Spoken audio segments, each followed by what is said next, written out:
All right, good afternoon, good evening, families. Thank you so much for joining us today. I think this is our first town hall this year. Welcome to all of the families joining us on Facebook. Thank you for connecting with us. We look forward to having a great night, talking about a few important topics today. And as well, we will have the translation as well. So thank you so much. We look forward to having your feedback throughout the night. And if you want to, would you like to introduce yourself as well right now? Sí, buenas noches. Mi nombre es Paulino Alcántara, señor Alcántara.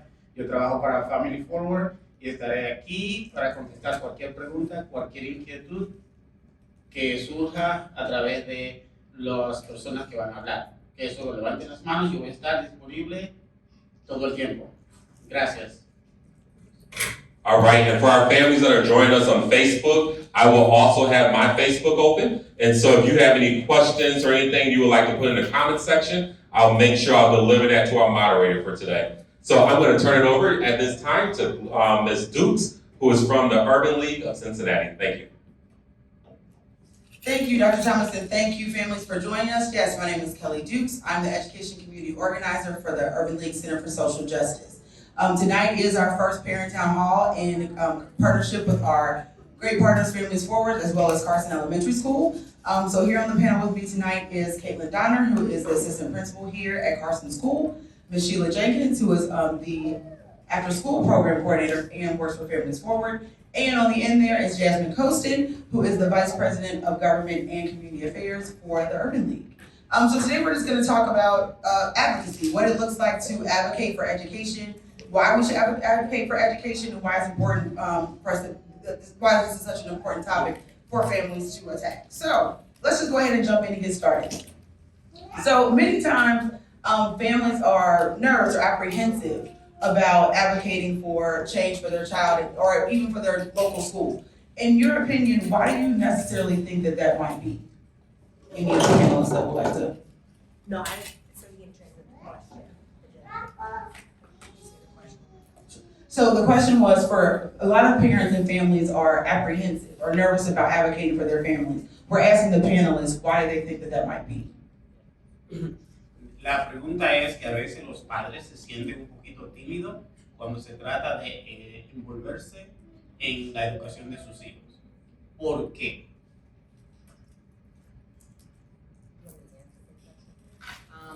So my name is Sheila Jacobson. I'm the after school coordinator here at Carson School, and I work with Families Forward. One of the things I think parents, they worry about how they will be perceived when advocating for education for their kids. Sometimes I think they feel a little bit intimidated, and what I try to encourage parents to do is, no matter how big or small the question is, whether you think it's right or wrong or indifferent, make sure you ask that question and be an advocate for your child. Because one of the biggest things that I always try to remember, coming from early Head Start and early childhood education, is you are the first educator for your child. Walk into the school, advocate, talk about what you need and what you feel like other kids need in your community for your kids. Wait, he's gonna translate that. De acuerdo a la señora Jenkins, y la respuesta a esa pregunta es, de acuerdo a su experiencia, ella siente que la mayoría de los padres, en este caso los padres latinos, se sienten tímidos y a veces temen de cómo la población o cómo los demás lo van a ver. Que en buen español muchas veces se sienten vergüenza, el cual no debe ser. Todos estamos aquí para el beneficio de sus hijos y mientras más ustedes se involucren en la educación de sus hijos, en el plan de educación de sus hijos, mucho mejor será. Así que tengan siempre la mente abierta y estén siempre disponibles a solicitar ayuda, porque hay ayuda disponible. Solo tienen que solicitarla y hacer lo posible por complacerla, por ayudarle, que es el papel de nosotros como profesores para sus hijos.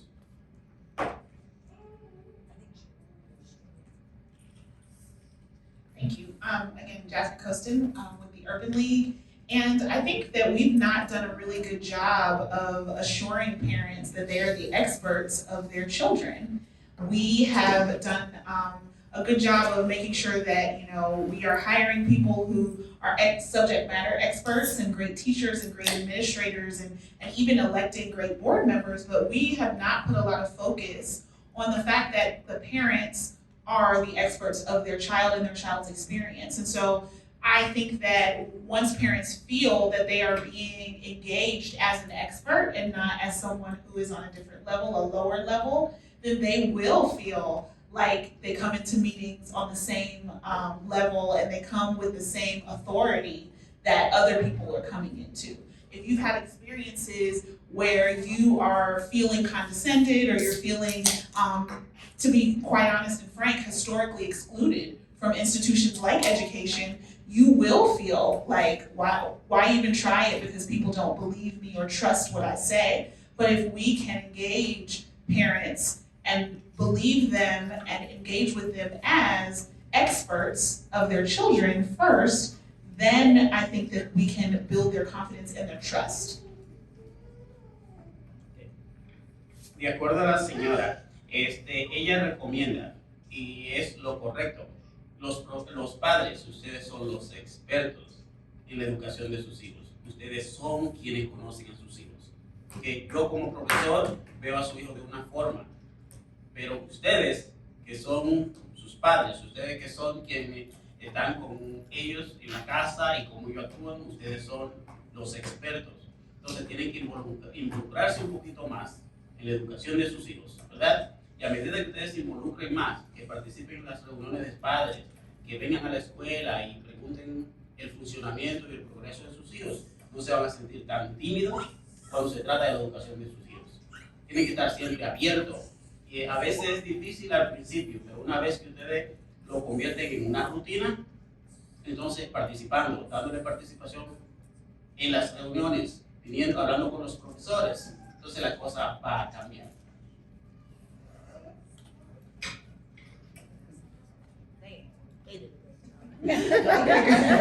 Thank you.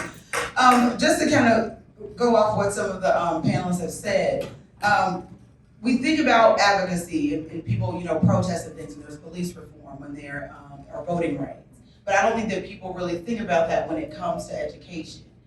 So in your opinions as well, why is it important for education to be just as, you know, one of those topics as well? One of those very important hot topics like voter registration, like redistricting. So a lot of times, like I said before, we see these, you know, when there's these big major things happening in the country or big activities. Very rarely do we see anything that's centered around education. So what can parents do to kind of bring education more to the forefront? La pregunta es, en los tiempos que estamos viviendo, ¿verdad? Vemos que a veces pasan muchas cosas a nivel nacional, pero no vemos que se hace mucho énfasis en lo que es la educación. Entonces la pregunta es, ¿qué creen ustedes que pueden hacer los padres, ¿verdad? Para que en momentos como estos, la educación en sí sea una parte vital, donde se hable, donde se le dé importancia. Se trata del futuro del país, se trata del futuro de la familia, del futuro de sus hijos.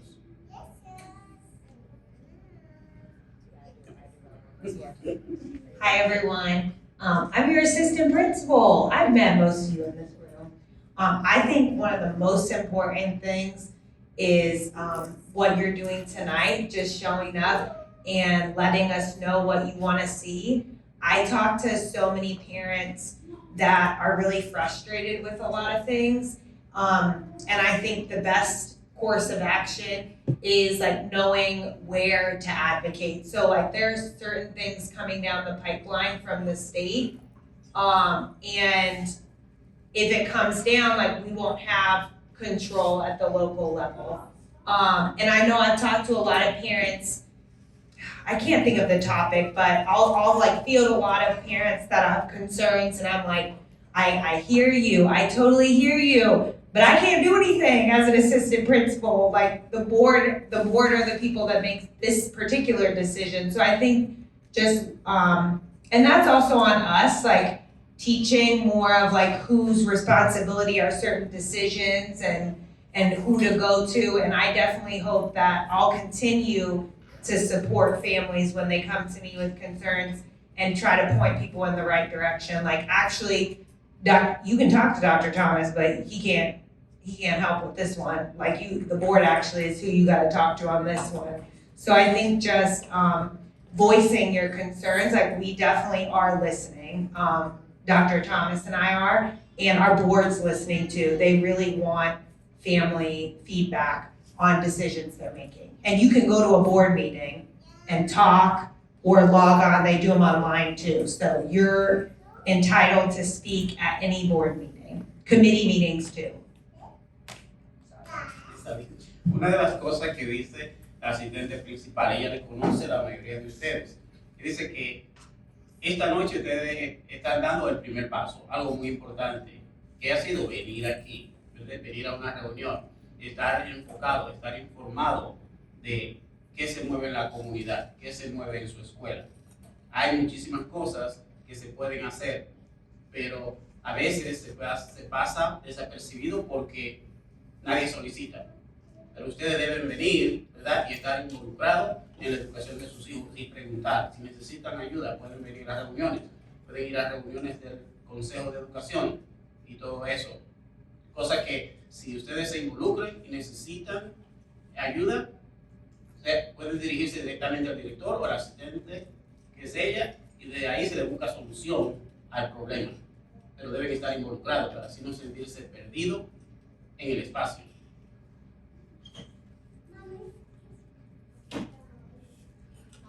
It's interesting because I think the way that education has happened has created what maybe people who either are not educators or do not have students within the education system feel like it's a special interest, that it's something that doesn't necessarily apply to them, that especially if they are thinking about, well, I want to send my child to a private school or a parochial school, that's something that those other folks have to deal with and not me, and we don't necessarily look at it as it's a part of the fabric of our society and our culture. And unfortunately, that creates this, feeling that I can't go protest about, for instance, maybe a CRT bill because I know what I know, I'll read what I want, and if the kids can't do it, then we'll just leave that to the parents. When really thinking about how do these policies and the legislation that's happening around education, how is that going to shape our future? How is that going to shape our future leaders? How is that going to directly affect us? We as humans, especially Americans, I think, are really, really short-sighted in the way that we think about things. We're not thinking about how will this affect me 10, 15, maybe even 50 years from now. And if we kind of flip that and think about how it affects us or how it may affect us in the future, then I think that we'll get a lot more excited about it. I think one of the things, what is hands up there? I'm sorry. Sí, la señora dice que desafortunadamente hay algo que muchas veces los padres hacemos o los padres hacen, y es que tienden a dirigir sus hijos, si no se sienten conformes, tal vez a una escuela privada, ¿verdad? A sacar los hijos de una escuela y mandar a otra escuela o algo por el estilo.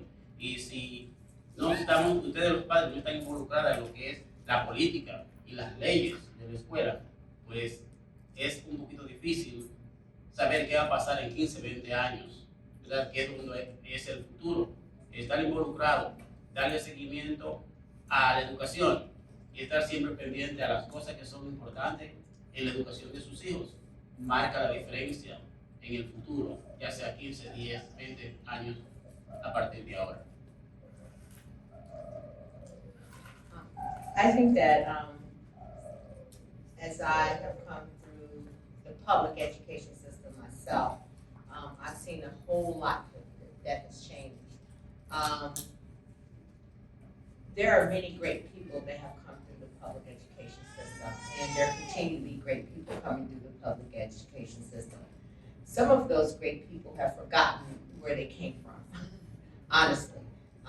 They've come through the system, they've moved on, and they forget those that are still coming through the system. And what we have to do as parents, as educators, as advocates for our kids that are in public school is let you as parents know how important it is to be that voice in the community when it comes to your board members, when it comes to your local leaders, when it comes to your state leaders and your federal leaders. Because they have forgotten that they too have come through a public school system, many of them have. And we don't want them to continue to just keep chipping away at what we have, because the ones that are gonna be hurt by all of this are our children. And our children are very important to us. I have a great compassion for the kids that I work with after school and all day, because I know the ability that they have to make change in this society. And then there's a fear of the change in the society and how really smart our kids are. And there are some people who want to keep that suppressed. But you as parents have to fight for that and let them know they're not going to change this. We want this to move on. We want our kids to be challenged. We don't want you taken away from our kids. So it's very, very important. If it's something that you read or you see come across that you have a question about, there's someone out there that can answer that question for you.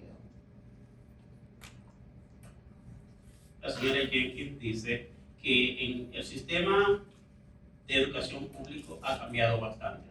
¿Okay? Hoy día tenemos excelentes profesores. Tenemos algunos que no son tan buenos, pero sí hay muchas personas preparadas, inteligentes y dispuestos a echar la pelea. ¿Okay? También ella dice que hay muchas personas preparadas, pero que han llegado, han pasado por el sistema público, se preparan. Y una vez que se preparan, pues lo que hacen es que se salen del sistema público y se olvidan de por dónde pasaron, de dónde salieron, de dónde vinieron. Y llegaron ahí a través del sistema público. A veces se olvidan de su gente. Y eso pasa, yo creo que en todas las razas. Los blancos, los negros, los latinos. Una vez que llegamos, nos olvidamos de los pobres y de los que vienen subiendo. Entonces debemos sí estar siempre involucrados y saber cuáles son las cosas importantes para que surja un cambio. Que a veces hay muchos niños aquí bastante inteligentes, latinos, afroamericanos, blancos, que a veces quieren suprimirlo. Y no es justo. ¿Cómo peleamos esa situación? Si de ellos estamos involucrados y yo sé que mi hijo es inteligente y mi hijo merece un mejor sistema de educación, mi hijo merece una mejor educación, a través mía, a través de ustedes como padres, es como eso se logra.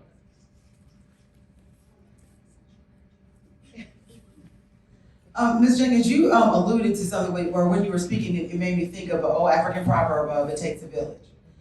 So a lot of the conversation that we've had thus far has been about parents and the way that parents can advocate, what parents should do. But I think we would be remiss to say that we all don't have some kind of responsibility to raising these children. So with that being said, I want to kind of challenge the panel. I know that, Ms. Donner, you don't speak for the entire district, but what is Carson doing, or what can schools do to support parents' advocacy? What can after-school programs do? What can other organizations in the city, what can we do on our ends to help support parental advocacy through education? La pregunta es para la asistente de principal, ¿qué está haciendo Carson, okay, con los padres o con la comunidad para mejorar? Okay? ¿Qué tipo de programa tenemos? ¿Qué tipo de programa después de la escuela se ofrecen aquí en Carson para lograr impulsar y mejorar la educación de sus hijos? So there's a lot of things. So one thing, the question was, what are we doing to support? Okay, so you hopefully are experiencing this, but one of the systems that exist in every single Cincinnati public schools is what's called an LSDMC, or a local school decision-making committee. And essentially that's like the school board of that individual school. And so that body selects the principal. If Dr. Thomas he's not going anywhere, but if, like, he was selected by the LSDMC, you probably got a survey from us about whether or not you wanted uniforms next year. We got parent feedback on that, and we heard you loud and clear. And, you know, we make assumptions that, like, parents want uniforms. No, you do not. Y'all said no, real clear. We have parents cheering. But the LSDMC has the final decision on that. And so I think if you're staying with us, hopefully you're experiencing it. But when your kids start to go to high schools, those are the places where you can really hold your school accountable, because they should be getting your feedback. So within the LSDMC, there is supposed to be 3 or 2. There's supposed to be parent representation on that committee. And so 3 parents, and those are voting members.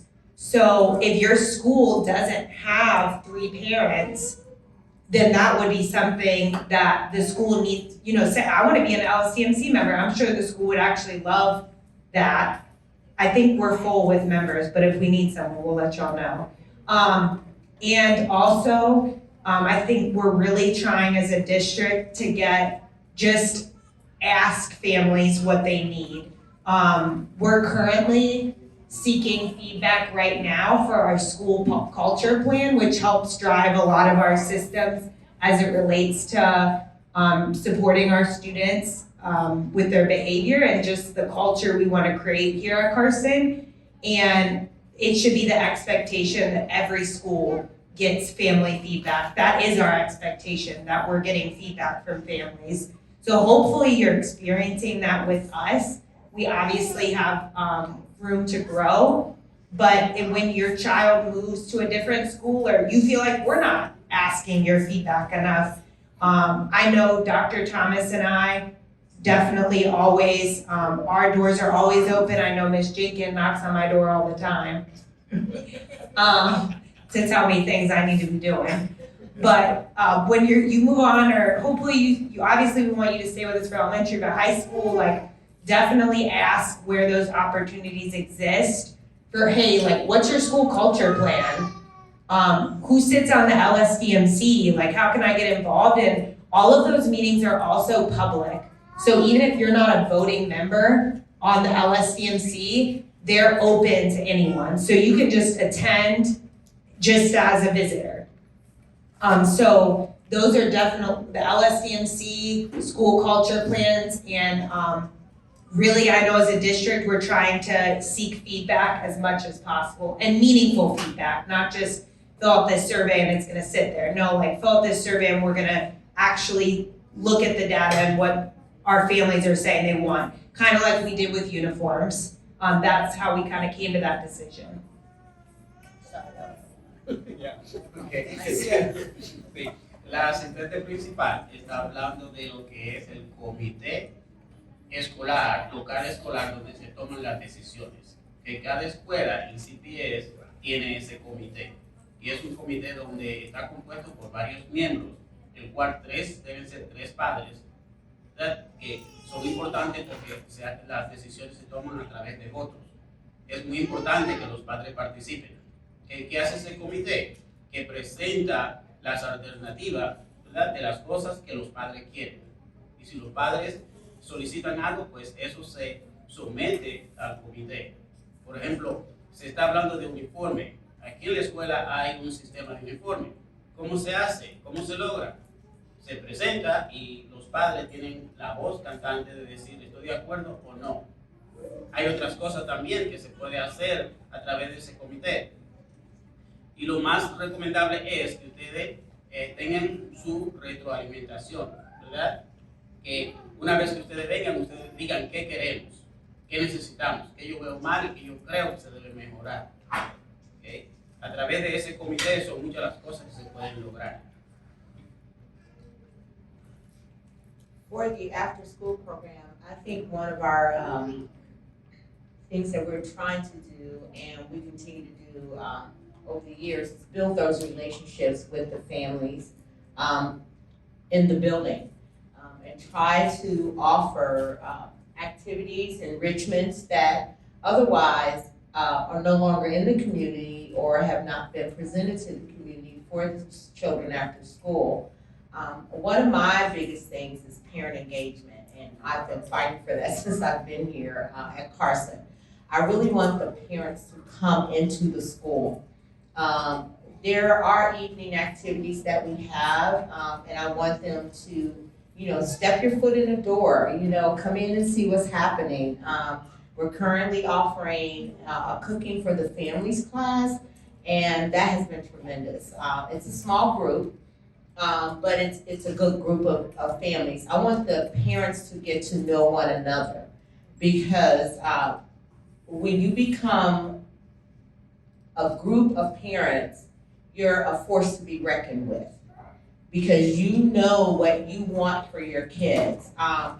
My program over the years have served in excess of 1,000 students over the 13 years that I've been here. I always, they say, well, you're only limited to 75. I'll take 125. Only because I know that that's a great need in the community, because we do have working families. There's this old adage, they're just sitting at home doing nothing. No. My parents go to work, just like everybody else in the society. And they need a safe place for their kids to be. And I want to be here at the school to offer that safe space. The kids they do get some tutoring and academic enrichment, but also you have to balance that, because we have to give our kids a place to run, jump, and play. And, they learn, little lessons in violin, they get some yoga. And we also offer Mr. Alcantara, who's here to work with our English language learner parents.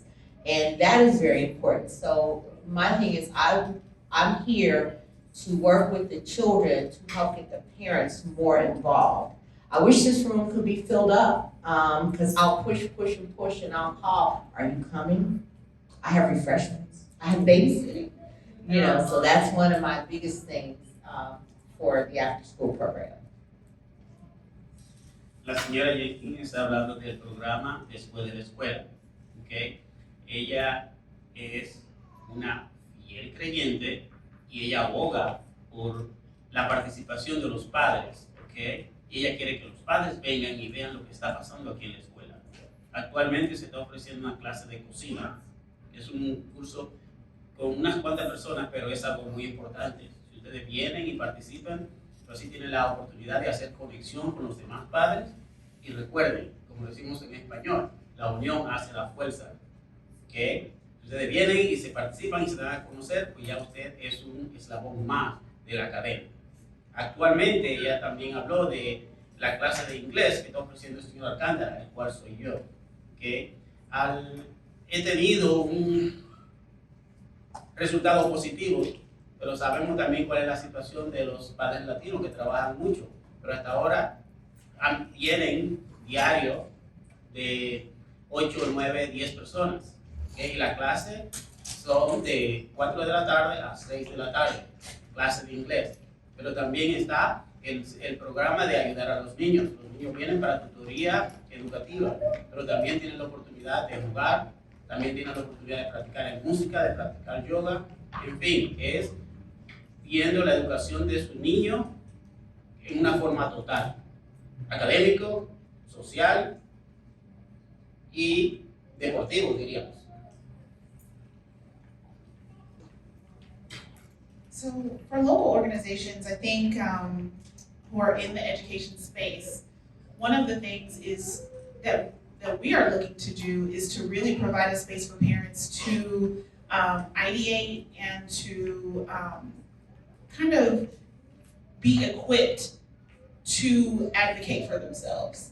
I think that there is so much talk about parent engagement. I mean, my background is in education. I worked in schools all over CPS, and parents are engaged, right? Their children are coming to school every single day. The homework is getting done. They're matriculating. They're showing up when something happens. Parents are coming, And of course, there are populations of parents that maybe aren't doing those things, but they're engaged to the point where they can be. So for me, it's about really not having this conversation about parent engagement, but really about how are we going to hold parents in the same space that we hold everyone else, so that parents aren't the last box to check, so that their thoughts and opinions are not just one of 10,000 that get lost in the sauce, but what they want for their children, what they know will work for their children, becomes an actual part of how we teach, how we engage with students. So really, it shouldn't be about, okay, how do we get parents in a room, but really, what are parents telling us, and how are we changing things to fit that, and are we seeing outcomes change as a result of that? So that's what we're kind of doing at the Urban League is, if you want to change something at the board, let's show you what the board can change. If you want to change something on the state level, let's show you what state level can change and how to do that. And if you don't want to talk to that state representative, I can, right? Because I'm well versed in it and I can do those things. But I really want to see the day when we are not constantly having this conversation about what parents should be doing, how they should be acting, and really thinking about, well, maybe we're coming at it from the wrong place as an education system that has historically excluded parents, especially Black, especially brown, especially those who are not middle and upper class, especially those who have to work, maybe not 9 to 5, but 7 to 3, or other spaces like that. Those parents have been historically excluded. So how do we now not only include them, but include them as a true stakeholder, and not just as someone who, oh, well, we just wanted to check the box, make you feel good, and then, and not worry about you until the next time.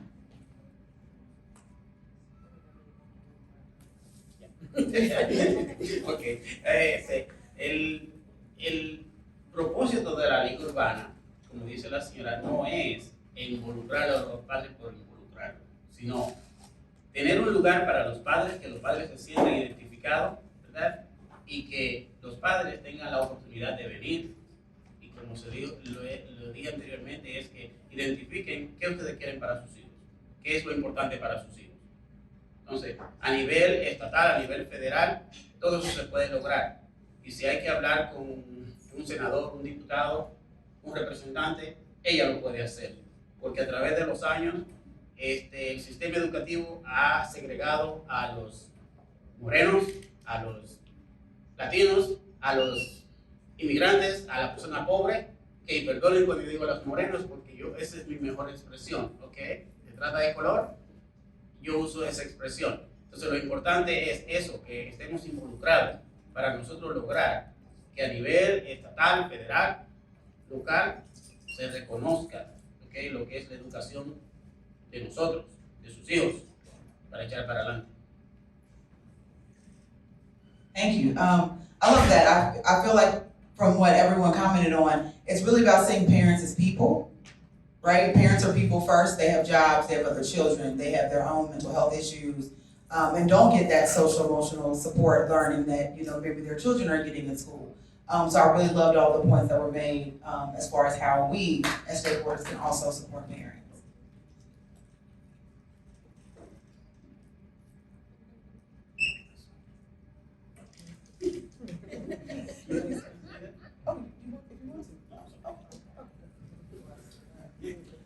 Okay, great. So I want to at this time thank our panelists for